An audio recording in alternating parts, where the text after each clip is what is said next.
So mga kaibigan, nandito po tayo ngayon kung saan po kami nagkakarga ng basura. Ito po ay galing po sa Maynila. Yan po sa, yan o, kung nakikita nyo, kinakarga po sa dump truck.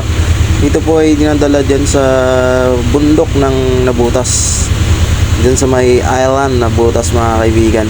Ito po mga dump truck na ito po yung naghahakot papunta doon sa kanilang doon banda mga kaibigan, doon sa pinakatuktok doon nila ni dinadam yung mga basura.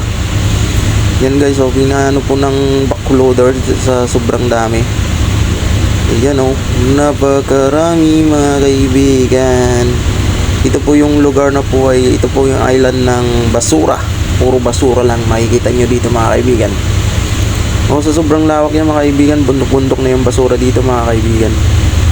Yung naghahakot po ay mga barge nuts at saka sinasakay sa dump truck. Yan, napakarami na yan mga kaibigan. Yan o, ipakita ko sa inyo mga kaibigan. Yan po, yan dinadala yan sa taas yung mga kaibigan, dinadam nila doon. Sobrang dami mga kaibigan. Dito lang po itong matagpuan, dito sa Nabutas, Tansa. Yan, Tansa Nabutas mga kaibigan. Ito po yung karga namin mga kaibigan, medyo tuyo po siya.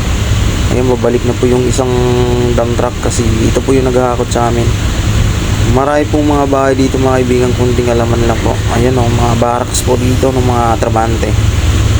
Marami ito yung video na nilirahan kahit mabaho mga kaibigan. Patabi-tabi lang sa kumakain dyan ha. Pasensya na po sa video ko para malalaman nyo kung gaano kahirap magtrabaho ng magbabasura. Ayan o, napakarami na to mga kaibigan. Ako po ay nagpipesmas lang dito mga kaibigan kasi panibagong ano namin dito. Yan o, napakalawak dito mga kaibigan. Ito po yung basura po yan o. Akala nyo ano yan, nakala nyo yung lopa, basura po lahat yan. Nakaipon-ipon po na dinadaanan na po ng mga dinadaanan na po na dump truck sa sobrang dami. Buong isla to mga kaibigan, puro basura. Yan mga kaibigan, maraming salamat sa inyong sa mga suporta mga kaibigan. Huwag sana kayong magsawa sa aking mga video.